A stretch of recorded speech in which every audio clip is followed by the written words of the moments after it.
Bonjour à toutes, bonjour à tous. Il est 16 heures. Bienvenue sur le plateau d'Agora Media pour ce nouveau temps fort des journées digitales et internationales de la supply chain organisées par Agora Manager Club. Deux choses à ne pas oublier avant de débuter ce nouvel échange. Tout d'abord, il vous reste encore quelques minutes pour voter en quelques clics pour la start-up de l'année 2020. Le lien normalement doit s'afficher si la régie est au taquet. N'oubliez pas également de poser vos questions. Vous avez une barre de chat comme dans toute plateforme de webinaire qui se respecte. Prenez le temps, nous aurons 15 minutes en fin de webinaire pour répondre à l'ensemble de vos questions, donc n'hésitez pas, ne vous sentez pas bête, ayez confiance. Pour ce nouveau temps fort, il sera question de logistique urbaine, de derniers kilomètres et de traçabilité. Nous nous demanderons en quoi un client informé est un client fidèle et comment le track and trace apporte une couche de service essentielle dans la gestion du dernier kilomètre. Pendant 45 minutes, nous parlerons de la nécessité de mettre en place un outil de track and trace dans un contexte où la logistique regagne ses lettres de noblesse. Nous évoquerons également en quoi l'outil développé par Axaltech EasyWorld se différencie d'un TMS. Et enfin, nous parlerons aussi des bénéfices tant pour les clients internes que pour les clients finaux. Pour débattre de ce sujet, j'ai le plaisir d'accueillir tout d'abord Nicolas Larman. Bonjour Nicolas. Bonjour. Directeur des systèmes d'information et expert en transformation des entreprises. Vous allez grosso modo intervenir sur la partie client. Tout à fait. Pour contextualiser un peu votre prise de parole, vous avez été DSI dans plusieurs sociétés, dont Toupargel, où vous avez travaillé sur la mise en place du système de track and trace et de l'outil de livreur via la solution Compass, si je ne dis pas de bêtises. Vous ne dites pas de bêtises, c'est exactement Avec ça. EasyWorld, justement. Oui. Donc, à vos côtés, Patrick Chatanet, cofondateur d'Axaltech EasyWorld. Bonjour, Patrick. Donc, pour rappel, Axaltech et EasyWorld ont fusionné en plein Covid. Exactement. Et donc, Axaltech est davantage positionné sur la partie back-office et EasyWorld plus sur la partie retail. Donc, au final, cette fusion concrétise une belle complémentarité. Alors, l'objectif de la fusion, effectivement, c'était de compléter chacun nos expertises. Axaltech est plus spécialisé sur le change management, sur l'accompagnement au changement lors d'intégration de systèmes d'information, de PLM, de WMS, etc. Là où EasyWorld est plus historiquement acteur du développement à une factory et met en scène les sujets qui peuvent être justement pilotés par des acteurs comme Axaltech. Bien. Donc notre mariage a été un mariage industriel qui avait tout son sens et qui nous permettait d'avoir une proposition de valeur aujourd'hui plus large par rapport à nos clients. D'accord. Donc avant de rentrer dans le vif du sujet, j'ai aussi à mes côtés François-Xavier Forestier, directeur des opérations et membre du comité de pilotage des directeurs, du club des directeurs de la supply chain. Bonsoir, bonjour François-Xavier. Bonjour. Voilà, je me permettrai d'intervenir un petit peu comme nos visionnautes au fur et à mesure. Tout à fait. Et notamment parce que j'ai mis en place des solutions de track and trace, mais pas celles d'Axaltech EasyWorld. Voilà, donc je pense qu'on aura des questions pour vous aussi à ce sujet. Très bien, donc rentrons dans le vif du sujet. Patrick, est-ce que vous pouvez un peu nous présenter Axaltech EasyWorld et puis notamment votre solution Compass, ou Compass, comment on dit? On peut dire les deux. D'accord. On dit Compass, nous, dans notre quotidien. Nous, on est un acteur vraiment de la supply et du manufacturing. Et très vite, on s'est rendu compte que la livraison était finalement l'aboutissement de tous ces travaux-là qui peuvent être faits lors de l'optimisation de ces process. On a beau faire les meilleurs produits, faire les meilleurs designs, etc. À un moment donné, ce qu'on retient, c'est la livraison et c'est toujours le dernier kilomètre qui fait foi. C'est un peu comme au restaurant, ce qu'on retient, c'est le dessert. Et il était important, en fait, qu'on trouve des réponses efficaces, agiles, smart, pour nos clients, pour qu'ils puissent mettre en place une solution de suivi logistique, qui a comme vocation, finalement, de tenir le client informé de la livraison. Ce qu'on sait, c'est qu'aujourd'hui, il y a pas plus de 17% des acteurs qui proposent des solutions de traçabilité et qui informent leurs clients de l'avancement de leur livraison. Donc, fort de ce constat, on s'est dit qu'il y avait quand même une place à prendre. Et c'est surtout qu'en fait, il y a des effets extrêmement négatifs à une livraison qui est mal faite et que on va dire qu'il y a à peu près 60 ou 67% des clients qui ont vécu une expérience négative dans la livraison sur les 12 derniers mois, ce qui est absolument énorme. Et on sait qu'il y en a à peu près 50% qui ne reviennent pas à partir du moment donné où il y a eu un échec dans une livraison. Donc il y a, on va dire, une perception de l'enseigne, une perception de la marque qui est extrêmement négative. Et si on complète, si on accentue, la moitié des gens ne va pas réacheter le même niveau de panier, et un tiers des gens vont faire de la publicité négative sur l'enseigne. Donc nous, notre problématique, fort de ça, c'était de se dire comment peut-on avoir un outil qui vient se compléter aux outils existants de l'entreprise, principalement après le TMS, puisque nous, on intervient après cette phase-là, et de façon à pouvoir déployer simplement, puisqu'on est toujours dans cette problématique d'être rapide dans notre déploiement, temps réel dans l'information qu'on va proposer, pour pouvoir collecter de l'information et informer le client. Et c'est comme ça qu'est né Compass, mais au-delà de Compass, c'est surtout notre expertise globale qui nous permet d'intervenir au titre de ces sujets-là. Voilà, c'est un peu le cas. Vous, Nicolas, justement, les problèmes, c'était quoi vos besoins, justement, sur le sujet Alors, lorsque je travaillais chez Tout-Pargel, donc grande enseigne de la distribution alimentaire à domicile, et avec livraison à domicile, pardon, ça faisait des années en fait qu'on avait déjà des outils qui permettaient de suivre la livraison et d'organiser la livraison pour effectivement améliorer en fait tous les aspects de coût qui sont liés à une livraison. Le problème, c'est que le temps avance, les technologies vieillissent et il fallait à un moment donné imaginer quelque chose de plus récent et surtout adapté à ce qui se fait aujourd'hui en termes de technologie, et notamment technologie connectée.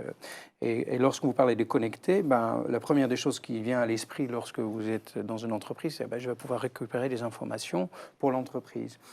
Et très rapidement, en fait, on arrive sur un sujet qui va bien au-delà, c'est-à-dire, mais si je suis connecté, pourquoi pas informer, parce que je suis connecté, mon client. D'accord ? Parce que j'ai un client qui est connecté, que je vais pouvoir l'informer sur l'avancement de la livraison, des éventuels aléas d'une livraison, le fait que votre client, votre livreur va arriver dans 1 heure, donc préparez-vous. Et ça, c'est même plus accentué au moment de la crise qu'on vient de traverser avec le Covid, c'est-à-dire que la livraison, il fallait que ce soit ponctuel, parce que le client, il fallait qu'il soit préparé à réceptionner sa livraison. Donc en fait, tout ça fait qu'on a besoin, on avait besoin, mais on a toujours besoin d'être de plus en plus présent du côté client. Et l'avantage de cette connexion, c'est à la fois le client qui est connecté, à la fois également tout le back-office d'une société qui est connecté en parallèle avec son client. Donc on sait quand le client va être livré en retard. Donc on a plein de possibilités quelque part d'anticiper ce retard, soit pour le corriger, soit pour informer. Et encore une fois, quand on est informé d'un retard en livraison, on l'accepte. On accepte mieux l'aléa, oui. D'accord. Donc voilà. L'enjeu, c'est de se brancher au niveau... il y a des existants, il y a toujours des existants. Donc nous, on est dans un monde aujourd'hui d'API, on est dans un monde de systèmes d'information ouverts. Et la vertu de Compass a été justement de pouvoir se plugger sur l'ensemble des systèmes existants et se situe juste après le TMS. Donc le TMS, lui, généralement, va préparer la tournée, il va optimiser la tournée. Pour certains TMS, ils vont accompagner jusqu'à la livraison, ça c'est plus rare.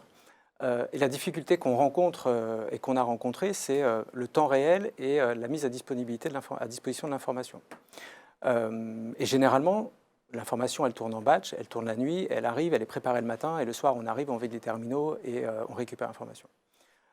Nous, ce qui nous intéressait, c'était de pouvoir récupérer l'information préparée par le TMS, de pouvoir jouer sur l'ordonnancement des tournées pendant une tournée en fonction des aléas qu'on peut rencontrer, puisqu'on sait très bien qu'il peut y avoir plein d'aléas au cours d'une livraison, que ce soit un aléa mécanique, que ce soit un aléa client, etc. Et donc, du coup, il faut pouvoir mettre à jour ces données-là. Et la vision client qu'il y a derrière, c'est je mets à jour, mais j'informe. Et on l'a dit tout à l'heure, un client informé est un client qui accepte un retard. Donc, on informe par des outils qui sont modernes, donc c'est certes du SMS, mais ça peut être aussi du WhatsApp, ça peut être du Messenger, ça peut être les moyens de communication d'aujourd'hui, là où sont les gens. Donc, on a cet enjeu de mettre un device qui aujourd'hui, nous, c'est un smartphone, on n'a pas besoin de plus que ça. Donc, il y a des économies importantes derrière. On va utiliser tout ce qui est géolocalisation pour suivre le parcours et on va être capable d'afficher sur la carte, en temps réel, la position du camion. Donc, si on veut vulgariser, le dernier kilomètre, c'est sur une appli mobile qui s'interface avec le TMS. Et puis, en gros, le client suit Exactement. l'arrivée de son colis en temps réel. Voilà, et pour il y a deux visions. Il y a la vision entreprise où là, elle va suivre sur un back-office assez classique tout le parcours du camion. Et le client a la possibilité, soit un lien, soit une application, d'aller consulter une carte, un peu comme certains peuvent le faire dans le monde du taxi, Ouais. où on peut voir son véhicule arriver. Donc là, il y a une vraie implication, une vraie transparence avec l'utilisateur. Et ça, c'est une valeur qui est très importante. Vous adressez quel type de client? Parce que ce type de technologie, on commence à avoir l'habitude, monsieur tout le monde en a l'habitude pour notamment de la restauration. Vous, ça concerne quoi comme portefeuille justement de clients? Ah bah, nous, aujourd'hui, c'est tous les acteurs qui font de la livraison. Donc, ce sont soit des enseignes intégrées qui maîtrisent leur flotte, soit qui passent par des intermédiaires et qui ont des transporteurs et qui ont le souci derrière D'accord. d'amener ces services-là à leurs clients. Donc, on a les deux typologies d'acteurs. Voilà. Donc, Non, très bien. Très bien. voilà. Allez-y. Donc, on anticipe un peu la partie bénéfice client et satisfaction, fidélisation. Exactement. Concrètement, c'est quoi les 3 leviers pour vous, si on doit en retenir 3 justement, de la satisfaction client? La satisfaction client passe par une bonne information, quel que soit le contenu de cette information. On l'a dit, soit tout va bien, tout est à l'heure, mais on aime avoir une information nous disant que ça va ou ça ne va pas. Prévenir d'un retard est générateur effectivement lève une anxiété qu'on peut avoir par rapport à ça. On est souvent énervé parce qu'on a réservé un créneau et que fatalement, si la livraison n'arrive pas, on a des problèmes. Donc, pour nous, c'est vraiment l'axe qu'on a voulu donner, à la solution. Très bien. Concernant la vision que le client peut avoir de votre service, qui prend la parole? C'est Axaltec Easy World, c'est le transporteur, c'est la société qui est votre cliente et donc le chargeur quelque part? Alors, Qu'est-ce que voit le consommateur? il voit le client. C'est le client en fait qui Il voit parle. le livreur. Il voit le livreur du client. Ouais. Mais souvent, c'est de ce qu'on voit nous aujourd'hui, c'est le client qui prend la parole et qui est content en fait de créer cette relation unique avec son consommateur. Voilà. Et c'est une vraie tendance. Je confirme tout à fait. Oui. Vous, Nicolas, si on peut un peu illustrer comment ça s'est passé Alors, au niveau bénéfice client? Alors, il faut peut-être faire un tout petit peu de genèse Oui, de la allez-y. manière dont ça s'est déployé, parce qu'en fait, nous avons déployé donc 800 camionnettes avec ces systèmes-là qui livrent 36 000 communes de France, au moins une fois tous les 3-4 jours. Donc, c'est vraiment de la livraison partout en France et pas que dans des grandes structures. Les livreurs qui ont été équipés avec cet outil-là, qui d'ailleurs a été couplé avec des terminaux de paiement, etc., ça va même au-delà, sont arrivés chez le client avec la possibilité, bien sûr, d'anticiper le type de client qu'il allait livrer. C'est-à-dire que lorsque vous allez livrer une dame qui a 85 ans, vous allez pas livrer cette personne-là exactement de la même manière que lorsque vous allez livrer quelqu'un qui a 30 ans.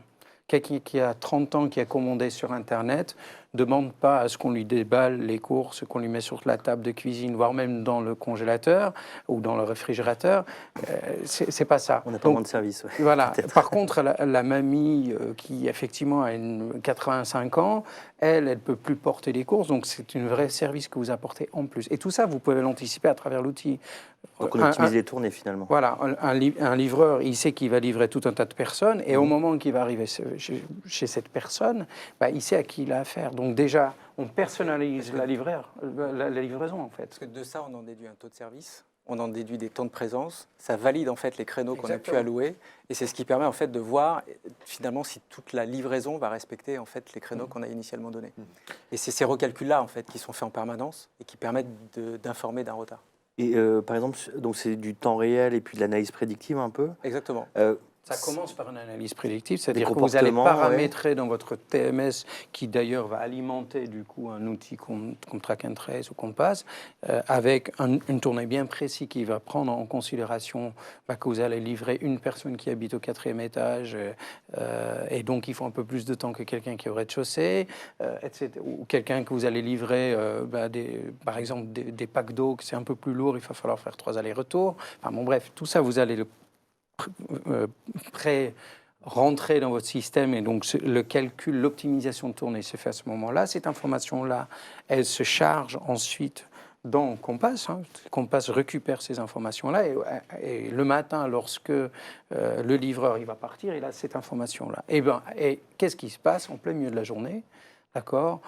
On reçoit une instruction que finalement la personne qu'on devrait livrer à 14 heures n'est pas là, mais par contre à la place de cela, il va falloir livrer quelqu'un d'autre. Et donc il faut remonter en temps réel, quelque part, ces éléments-là pour pouvoir anticiper ça. Et de façon très terre à terre, vos livreurs en fait gagnaient du temps, ce qui leur permettait, on va dire, de livrer peut-être un client de plus, ou l'idée vraiment la priorité, c'était de mettre le curseur sur l'engagement client. Il y a les deux en fait. C'est que premièrement, quand vous avez une bonne anticipation de votre tournée, parce que vous pouvez l'optimiser, naturellement vous allez optimiser les temps de trajet. Et lorsque vous optimisez les temps de trajet, vous avez plus de temps disponible dans une journée de travail pour pouvoir livrer d'autres personnes. Donc vous augmentez le nombre de livraisons par tournée de livraison, donc forcément vous baissez vos coûts. D'accord, de ce point de vue-là, c'est un vrai objectif entreprise. Mais ce qui est bien plus important, c'est que lorsque vous allez arriver chez le client, d'accord, lorsque vous livrez le client, vous pouvez apporter un service qui est adapté au client, totalement personnalisé, faire passer des messages à la rigueur qu'on reçoit au dernier moment pour que les clients soient au courant.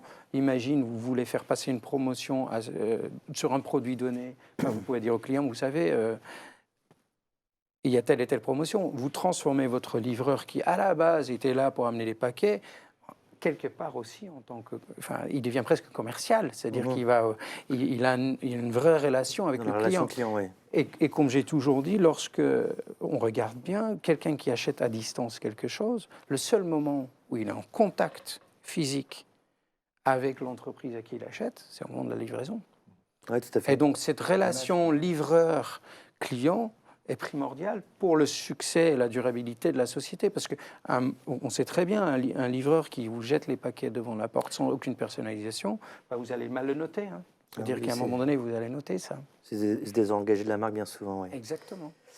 Je me demandais s'il y avait le même type d'expérience qu'on pouvait reporter avec des prestataires externes au niveau du transport. J'ai compris que votre expérience était avec des livreurs intégrés, des salariés de l'entreprise. Comment ça se passe quand on a différents prestataires, peut-être plus précaires que d'autres? En fait, ça ne l'empêche pas, parce que l'avantage et la beauté du produit Compass, c'est justement que vous équipez n'importe qui avec un smartphone sous Android, vous installez l'application, qui est une application effectivement d'une société donnée, mais qui peut très bien dire, pour qu'une telle prestataire externe fasse de la livraison pour ma société, vous installez l'applicatif et on va quelque part vous considérer comme si vous étiez un livreur salarié, d'accord, avec donc derrière, en back-office, parce qu'on n'en a pas trop parlé, la possibilité de suivre ce livreur-là, voir s'il respecte bien les tournées telles qu'est prévu, les temps de passage auprès de chaque client, et donc quelque part qu'il respecte ses engagements. Donc ça donne une ouverture bien plus importante parce que quelque part, vous vous inscrivez dans quelque chose de plutôt standard qui est le mobile, d'accord, et vous chargez uniquement l'app sur le mobile pour que ça puisse fonctionner. Le livreur s'identifie à travers un code et puis c'est parti, quoi. J'ai juste... De plus en plus, on travaille avec des sociétés de transport. J'imagine. Oui, tout à fait. D'accord. Juste une petite dernière question sur le côté bénéfice client final, avant justement d'évoquer la partie back-office et puis les bénéfices organisationnels. L'expérience client, c'est devenu un sujet qui transforme les entreprises. Aujourd'hui, on se rend compte qu'il y a plein de canaux digitaux qui explosent. Les 23 et 24 jours, on animait justement les journées d'expérience client. On voyait que l'IA, les SMS conversationnels, la vidéo s'explosait. Comment vous arbitrez pour pusher de l'info à vos clients finaux? Nous, là, on est dans une relation où il y a un parcours qui a été dessiné et donc on a des temps qui sont assez identifiés pour prendre la parole. On n'est pas forcément dans une démarche un peu... on va dire, nous, on peut faire ce qu'on appelle du commerce conversationnel, ou aller sur des outils de conversation type WhatsApp, Messenger, Viber et autres, où là, les enseignes vont prendre la parole et effectivement vont créer une relation directe. Oui. Là, il y a eu un acte d'achat et on est vraiment sur la traçabilité et sur à des points départ usine, préparation colis, départ usine, juste 1 heure avant la livraison, etc. Donc, il est assez facile de prendre la parole et on s'autorise de le faire de façon assez mécanique. Pour le coup, ce qu'on va faire, c'est aller plus loin qu'un SMS. On peut le faire par téléphone, dans certains cas, ou on peut le faire sur ces outils qui sont nouveaux, parce qu'aujourd'hui, il est moins commun de recevoir des informations dans WhatsApp, par exemple, sur ce type d'informations. Voilà. Je voulais juste préciser un tout petit truc sur la partie relation client, sur cette notion de temps réel, qui est qu'un client qui peut manifester un mécontentement quand le livreur arrive. Parce qu'il y a un produit défectueux ou un manquant ou peu importe. L'intérêt, c'est que le service client est au courant en temps réel de cette information et peut réagir extrêmement rapidement. Et là, on va pouvoir corriger en fait la perception de l'utilisateur, enfin du client, relativement rapidement. Et là, on rentre dans cette notion d'interaction, on rentre dans cette notion de considération du client, et ça change tout. Et ça change tout. Donc voilà, donc c'est en opposition au système, on va dire, un petit peu moins connecté d'avant. D'accord. Donc un client informé est un client considéré qui sera plus engagé sur la marque. Si on passe de l'autre côté du miroir, sur le côté bénéfice, on va dire client en interne et entreprise, bénéfice organisationnel, c'est quoi justement les points de valeur du track and trace sur le sujet Patrick, vous voulez commencer ou... Oui, vas-y, t'étais Ou côté Nicolas. client. Ouais. Alors, comme Patrick a très justement expliqué au début, c'est que Compass, Track and Trace, c'est une partie d'un système d'information qui, quelque part, va se greffer à un outil de gestion d'entrepôt, un WMS. Il va également se greffer à un ERP pour toute la partie finance, facturation, à un outil de gestion de tournée, un TMS. Et donc, ça fait partie intégrante, je dirais, d'un outil, d'un SI. La grande, en tout cas moi, ce que j'ai expérimenté, la grande force de cet outil, c'est quelque part sa légèreté et son agilité en termes d'implémentation. C'est-à-dire que vous n'avez pas besoin, parce que ça s'appuie sur des API, parce que ça s'appuie sur des interfaces extrêmement agiles, vous n'avez pas besoin de remettre tout en question votre système d'information pour faire fonctionner cette solution. C'est pour ça que nous, on parle de digitalisation de la supply chain. D'accord. Là, on est vraiment dans l'expression Et même justement, de ça. très concrètement, Nicolas, Patrick, pour industrialiser à l'échelle de votre projet la solution d'Axaltech, ça a pris combien de temps? Alors, elle a pris un peu plus d'un an, non pas parce que le Compass n'était pas prêt, mais parce que ça s'intégrait dans un projet un peu plus large qui était le développement de nouvel environnement pour le livreur. C'est-à-dire que la particularité de la société pour laquelle je travaillais, c'était qu'on intégrait Compass dans un outil dans lequel le livreur il allait aussi pouvoir faire de l'encaissement, etc. Donc c'était un peu plus de service. Exactement. Donc, par contre, la partie suivie quelque part de la livraison était prête à l'emploi. Il suffisait d'installer l'outil sur les téléphones mobiles qu'il fallait bien sûr acheter, déployer. Donc, cette partie-là, je dirais, ça a pris moins de 3 mois. C'est le reste, c'est-à-dire c'est l'intégration avec l'outil du livreur qui est un peu plus long parce que derrière, là, vous rentrez vraiment dans du spécifique entreprise, une fonction que vous voulez donner qui est propre à votre mode opératoire en interne, quelque part. Mais non, l'outil Compass, c'est extrêmement rapide, en fait. Et puis bon, je me permets de juste faire aller plus loin, c'est que lorsque vous travaillez typiquement dans le monde alimentaire où vous livrez des produits à la fois en température normale, basse température, donc frais et puis du surgelé, vous avez d'autres problématiques qui se rajoutent, c'est-à-dire comment je peux prouver à mon client, d'accord, que mon surgelé que je vais livrer a bien respecté la chaîne du froid. Ouais. D'accord.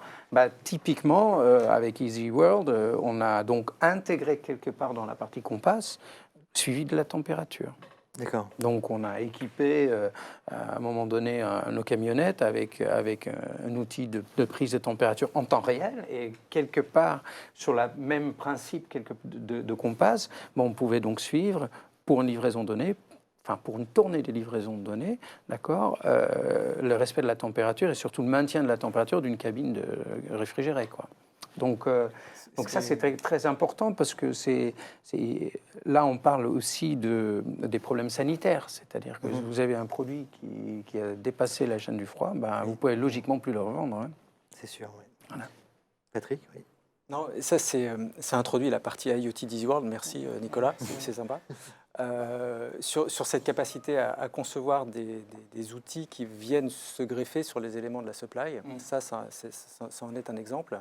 Le bénéfice étant à la fois entreprise pour les éléments que tu viens de décrire, à la fois client pour la satisfaction et l'engagement et la promesse de l'enseigne vis-à-vis du client.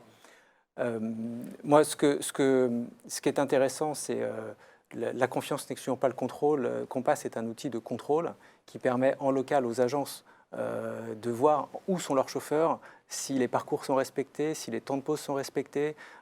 Donc on n'est pas dans le flicage, on est juste dans l'analyse et la compréhension d'un parcours. Et tout de suite, on se rend compte que les taux de service sont meilleurs, que les taux de présence sont meilleurs, qu'il y a moins de retard, etc. etc. Parce qu'on a travaillé sur cette transparence qu'on a nous vis-à-vis de nos clients, mais qu'on a aussi, que les livreurs ont aussi vis-à-vis de l'entreprise. Et ça, c'est un élément assez important. Au-delà de l'équiper d'un smartphone, il est content et il peut s'en servir à des usages personnels, il est considéré, etc. Ça peut faire partie de votre modèle demain de dire il y a un ROI aussi sur ces aspects-là. Bien sûr, il y a un ROI. Oui, et tout tangible l'enjeu, c'est et de démontrer mesurable. le ROI, c'est-à-dire qu'en fait, c'est l'investissement versus le gain, il est finalement réduit. Alors forcément, je vais tenir ce discours-là, mais vous avez plus à y perdre à avoir un client qui s'en va parce qu'il n'est pas content de la livraison, ou qu'il réduit son panier d'achat et derrière une commande échouée, c'est 3 personnes informées. Donc voilà, donc on a intérêt à être le plus transparent. Et là, on peut parler de ROI très concrètement. Je voudrais reprendre l'image du dessert que vous avez pris au début. Là, on vient de parler de l'addition. Il y a peut-être le choix du restaurant aussi. C'est quoi votre recommandation aujourd'hui pour des gens qui voudraient mettre en place votre solution en termes de prescription interne? Comment il faut s'y prendre? Là, on a illustré avec Nicolas, c'est un projet assez vaste. Dans une démarche plus classique d'installation d'un outil de track and trace, qu'est-ce qui fait que ça marche?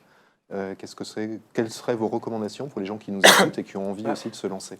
Après, comme tout projet de cette nature-là, en fait, ça touche l'organisation et ça touche les systèmes de l'entreprise. Donc, c'est forcément des sujets qui sont pilotés par le top management et qui ont cette volonté, en fait, de transformer leur entreprise. C'est vraiment un projet d'entreprise. On embarque les gens dans ces sujets-là. Donc, s'il n'y a pas cette adhésion, c'est pas simplement je mets un smartphone et ça marche. Parce qu'on change la façon de travailler. Le RH est impliqué, on suit les gens. Donc, il y a plein de notions. Donc, ça, c'est clé. Après, vous l'avez dit aussi tout à l'heure, beaucoup d'enseignes ont ce souci aujourd'hui d'être associés qualitativement à la livraison et plus forcément aux transporteurs, parce que voilà, et finalement, on crée des clivages qu'on n'a plus envie de créer. Aujourd'hui, quand j'achète dans une enseigne, j'achète l'ensemble du service de l'enseigne, son produit et ce qu'elle délivre à côté. Tout à fait. Donc ça, c'est important de le piloter, de le contrôler, et ce type de solution le permettent, quoi. Voilà. Donc, top management et projet d'entreprise. Moi, j'avais une autre question au niveau de la satisfaction, on va dire collaborateur du livreur. Est-ce que vous rencontrez des résistances au changement? Parce que, en fait, la traçabilité, ça évoque toujours des résistances au niveau des équipes. Est-ce que vous sentez que c'est encore un sujet où vous arrivez en évangélisateur, où la culture d'entreprise est déjà prête pour justement vous dire on est une brique de service et ça va bien se passer? Ou justement, vous faites aussi un peu de l'accompagnement au changement, au change par rapport à ça? Alors, nous, dans nos métiers, c'est ce qu'on fait. On fait de l'accompagnement et ce n'est pas, comme je le disais, ce n'est pas qu'un outil, c'est un projet d'entreprise. Donc derrière, il faut forcément embarquer les gens, il faut avoir l'adhésion des acteurs. Donc après, pour le coup, Nicolas l'a vécu, puisque derrière, quand on embarque 800 camions, 800 livreurs, les gens, on est obligé de communiquer. Donc c'est des projets d'entreprise, comité d'entreprise, CSE, etc. En fait, un livreur ou un responsable des livreurs, il voit plutôt du bien, parce que c'est des outils qui sont plus adaptés à un fonctionnement aujourd'hui qu'on voit tous les jours. C'est-à-dire que le simple fait que vous mettez à disposition à travers cet outil-là accès à des outils de navigation qui sont plus performants, plus mis à jour, etc., c'est quand même une vraie valeur ajoutée pour un livreur. Il travaille avec du matériel moderne, c'est-à-dire un smartphone. Très souvent, et nous on l'a expérimenté, en fait, si vous décidez de dire à ce livreur, vous savez quoi, c'est un outil qu'on vous met à votre disposition pour faire vos tournées, mais par contre, comme s'il s'agit d'un téléphone, vous pouvez également vous en servir à titre personnel. C'est un atout, quelque part, un avantage qu'on donne. D'ailleurs, ce qui permet de préserver de manière très significative votre matériel, parce que quand c'est utilisé à titre personnel, naturellement, les gens font un peu plus attention avec. D'accord. Donc, et en fait, vous rajoutez tous ces petits atouts. Le simple fait que je tombe en panne, quelqu'un sait où je suis. Alors, c'est vrai que quand on est dans des grandes villes, c'est moins grave. Quand vous êtes dans un milieu un peu plus rural, allez trouver quelqu'un qui se trouve sur un départemental quelque part entre kilomètres 25 et 30, c'est pas évident. Le fait d'avoir cette information-là en back-office disponible permet aussi de sécuriser ça. Quelqu'un qui est dans la panade, vous allez l'aider. Et en même temps, vous donnez une offre de service encore supérieure, c'est-à-dire que le camion, au lieu de le dépanner en 1 heure ou en 2 heures, vous pouvez y être en 5 ou 10 minutes parce que vous savez immédiatement le localiser. Donc, et vous maîtrisez en plus de tout ça le fait que vos produits restent bien au frais et que vous n'avez pas à un moment donné une panne ou quoi que ce soit en termes encore une fois, de respect de la chaîne de froid ou de frais. Donc, et puis, à côté, moi personnellement, on a quand même eu affaire avec beaucoup de livreurs. Il n'y a pas eu de réticence, je dirais presque le contraire. Et des gens étaient très contents de se voir équipés avec ça, de se trouver avec un smartphone un peu plus puissant et un peu plus intelligent de ce qu'on donne normalement, c'est-à-dire un tout petit téléphone avec 9 touches. Et donc, forcément, il y a une forme de c'est comme ça qu'entre gratification guillemets, le projet aussi a été facile. C'est-à-dire que des fois, c'est des petites choses qui font que les gens focalisent moins sur la potentielle contrainte qu'on peut imaginer. Ouais, ils sont en train de me fliquer là où je suis, etc. Mais plutôt en train de dire, non, mais ça m'apporte ça et ça et ça et ça. Quoi. Après, je pense qu'il faut. Je vois bien la portée de votre question, RGPD, et puis toutes les tendances actuelles. Là, il faut opposer pour le coup le B2C du B2B. C'est-à-dire qu'en B2C, on craint tous, il y a cette réticence qu'on peut avoir à la collecte de données et l'utilisation qu'on en fait. Là, on est vraiment dans un usage B2B professionnel pour une finalité qui est connue, avec des règles qui sont très strictes, des téléphones qui sont enrôlés, et donc on maîtrise en fait ce qui s'y passe et c'est transparent avec l'utilisateur. Donc à partir de là, il y a une forme d'acceptation en fait de l'utilisateur. Et les données, elles ne servent pas à faire n'importe quoi. Voilà. Donc jusqu'à là, ça s'est toujours bien passé. D'accord, donc c'est un projet qui contente la DSI et la DRH. Non, alors il faut aller au-delà. C'est pas que la DSI, parce que en fait c'est toute la société. C'est-à-dire que lorsque vous avez un outil track and trace qui est bien intégré avec un outil de TMS, un outil de WMS qui fonctionne, voire même toute votre facturation qui en découle, parce que mine de rien vous encaissez. L'encaissement remonte directement à la finance, vous avez une société qui est simplement plus efficace. C'est-à-dire que vous passez moins de temps à attendre. Une des choses, alors c'est vrai que ce n'était pas exactement le track and trace, mais c'est quand même avec EasyVote qu'on l'a développé, le simple fait de pouvoir connecter cet outil-là à un outil d'encaissement lorsque vous arrivez chez client, c'est-à-dire un terminal de paiement, tout simplement, vous permet aussi d'éviter des impayés, et donc naturellement, financièrement, c'est plus intéressant pour une société. Alors c'est vrai que ce n'est pas le principal objectif de l'outil. L'outil est là pour nous aider à suivre, etc. Mais vous optimisez vos tournées, vous avez moins de clients que vous perdez à cause de l'insatisfaction, vous avez vos livreurs qui sont plus intéressants, et ça s'intègre mieux dans une SI. Donc effectivement, le DSI il est content, le DRH est content, mais surtout le PDG est très content. D'accord. Donc c'est un outil finalement qui intervient, on va dire, au bout de la supply, mais qui permet de mieux faire performer l'entreprise. Patrick, justement, un mot pour conclure, si on doit retenir une seule chose du track and trace aujourd'hui sur le dernier kilomètre. Solution smart et agile, nécessaire aujourd'hui dans notre société, qui répond aux usages et aux attentes des consommateurs. Et aujourd'hui, on ne peut pas ne pas faire avec quand on fait la livraison, d'autant plus dans une période comme celle qu'on vient de vivre, où il y a eu un boom de 90% des livraisons et que la tendance du e-commerce, évidemment, va continuer à avancer et à grandir. Et qu'aujourd'hui, on ne peut pas faire abstraction d'un sujet comme celui-là si on veut continuer à fidéliser son client. Merci Patrick, merci Nicolas, merci François-Xavier, merci pour cet échange riche. Nous allons passer au moment de questions-réponses qui seront animées exceptionnellement aujourd'hui par Karine Radovics, présidente Agora Supply Chain Village, Agora Supply Chain Lyon, et responsable Supply Chain chez Bayer. Mais avant, un petit jingle.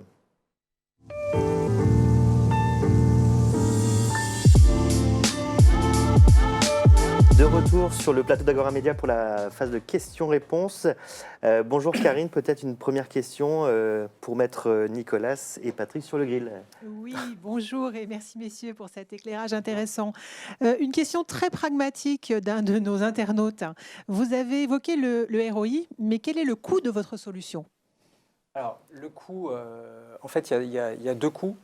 Il y a un coût qui est lié à du setup de la plateforme. On est plutôt aujourd'hui dans une logique de vente type SaaS, donc on est sur de l'abonnement par device qui sont déployés, par smartphone, par point de livraison. Et après, il y a un coût d'intégration qui, lui, peut être variable en fonction de la profondeur des modifications qui peuvent être souhaitées.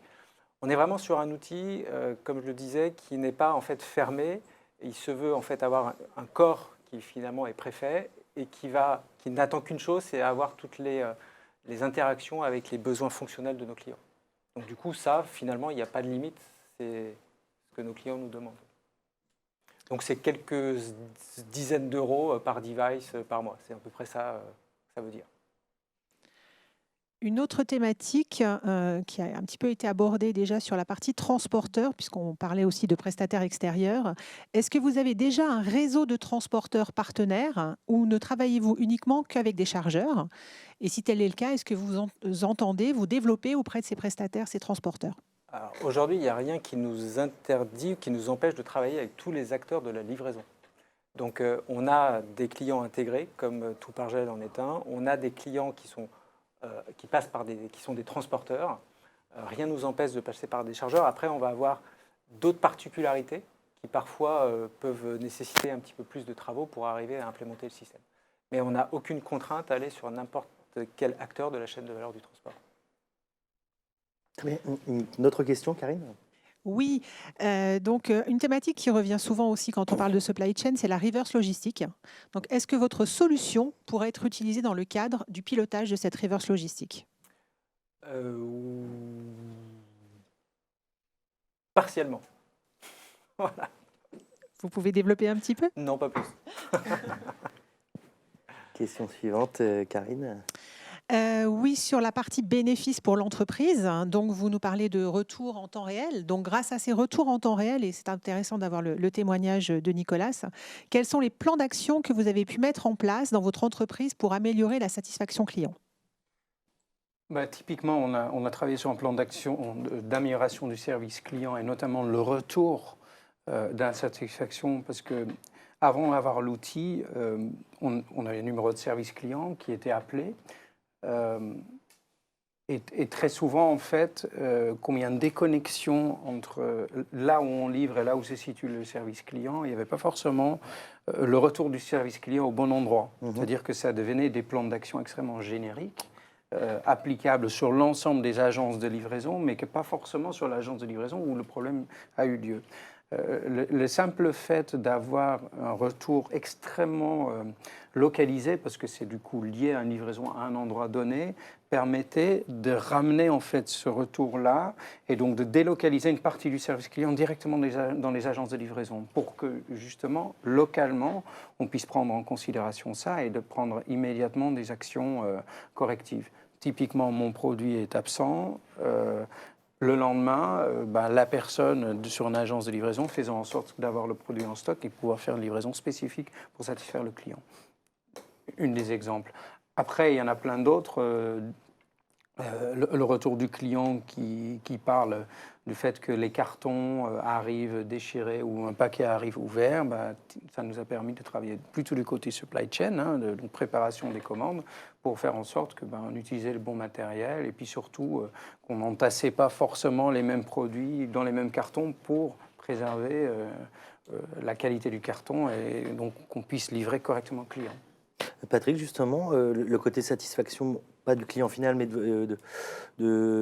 justement de vos clients directs, ça intervient dans quelle priorité en point de valeur par rapport à votre solution? Est-ce que c'est vraiment le premier point de valeur, Alors, le deuxième, troisième? Non, c'est vraiment ce souci c'est vraiment le premier souci de nos clients. C'est-à-dire qu'ils veulent suivre pour un bénéfice interne, évidemment, mais c'est vraiment exposer l'information à leurs consommateurs. C'est vraiment ce qui est recherché aujourd'hui. D'accord. C'est vraiment ça. Donc leur point de souffrance, c'est ça, justement, Ouais, c'est l'information. C'est l'information, c'est comment je peux, en temps réel, informer mon client de n'importe quel événement. Voilà, c'est tout. C'est facile d'envoyer une information quand le camion part de l'usine. C'est facile. Ah ouais. Après, c'est compliqué de faire part d'un aléa, de recalculer en temps réel des ETA, de faire en sorte que derrière, on soit informé justement de ça. Et c'est ça que cherchent nos clients. Moi, j'avais une petite question aussi supplémentaire. Pour vous, le futur, justement, de la technologie, c'est quoi si on est un peu prospectif par rapport à votre sujet de prédilection? Sur la problématique track and trace, Ouais, ouais, ouais. nous, là, on vient du monde du mobile, historiquement. Ce qu'on n'a pas voulu, c'est utiliser des terminaux lourds, des systèmes compliqués. Et nous, ce qu'on aime, c'est les solutions qui sont grand public. J'achète un Avec smartphone, l'ergonomie, ergonomie telle que ce qu'on a l'habitude d'utiliser dans notre vie de tous les jours et qui sont déployables industriellement pour nos clients et de façon scalable et pérenne. C'est ça qui est important. Donc, on est complètement dans l'usage de ce qui existe aujourd'hui sur le marché. Mais en disant ça, il y en a beaucoup qui n'ont pas ça et qui en sont encore très ouais, loin. ouais, tout à fait. Ouais. Et que quand on oppose un PDA de l'époque à 1 500 € pièce et qu'on prend un téléphone Android durci, renforcé, qui va à moins 40 et qui vaut beaucoup de centaines d'euros moins cher, Mhm. avec toutes les vertus qu'il y a à avoir un système, un OS qui est on va dire, commun et sur lequel on peut quelque part tous développer, eh ben, il n'y a que des bénéfices à ça. Donc c'est voilà, de la souplesse, de l'agilité, des systèmes du marché et on ne réinvente pas des choses. Voilà, c'est ça qui est important. Et vous, pour reprendre un peu cette question du futur, est-ce qu'elle va dans l'amélioration de votre technologie ou dans la diversification, l'apéisation? Non, après, nous, nos systèmes, de toute façon, doivent être toujours conçus de façon à être ouverts. Donc, il y a cette dimension logicielle évidente qui est qu'on doit être sur des technos scalables, modernes, ouvertes. Après, on est sur des... Nous, on fait notre produit ou nos solutions ou nos développements ou nos approches ne sont pas fermées. Il ne faut absolument pas que ce soit le cas. Donc ça, c'est vraiment un enjeu fort. Très bien. Karine, excuse-moi, j'ai accaparé la parole. Une autre question, s'il te plaît. Oui, une dernière question de nos internautes. Est-ce que la crise Covid que l'on vient de vivre a accéléré la prise de conscience du besoin de traçabilité et de tracking? Et est-ce que vous avez noté une hausse de la demande? Alors, incontestablement, la crise a naturellement changé l'approche des gens et a favorisé évidemment le commerce, le e-commerce. Là où, pendant la crise, on a accepté des retards de livraison, voilà, on a tous acheté, on a tous compris que là où avant on était livré sous 24-48 heures, bah là ça pouvait prendre plus de temps. Mais ça, c'est pendant la crise. Maintenant, on attend que le service revienne à la normale, mais les gens se sont habitués à commander plus. Donc nous, on a clairement vu une augmentation des demandes des acteurs, donc du e-commerce ou de la livraison, pour ces solutions-là. Donc pour nous, c'est plutôt un effet d'aubaine, très clairement. Et le marché s'est organisé autour de ça. Et ce sera le mot de la fin, donc une augmentation de la demande concernant le track and trace. Finalement, Complètement. un besoin qui Oui, devient parce qu'en fait, on a pris conscience. une nécessité. Ouais, ouais. Bien sûr. Ce sera le mot de la fin. Merci beaucoup Patrick, merci beaucoup Nicolas, merci François-Xavier, merci Karine. Ce sera donc le mot de la fin de cet échange qui portait sur la vision d'Axaltech Easy World, sur la traçabilité du dernier kilomètre. J'en profite pour remercier les équipes d'Agora Manager Club et d'Agora Media ainsi que nos autres partenaires. Je pense tout particulièrement à Supply Chain Village, notre partenaire Gold Media, Supply Chain Event, la SITL et Supply Chain Magazine. Je vous retrouve dans 15 minutes pour l'avant-dernier moment de ces journées digitales et internationales de la supply chain en compagnie de François Fortin, responsable Alliance avec les cabinets conseils chez Air Technologies, François-Michel Lambert, député et président de l'Institut de l'économie circulaire, et Guillaume Mullier, directeur de l'innovation et business development chez Adameo. À tout de suite.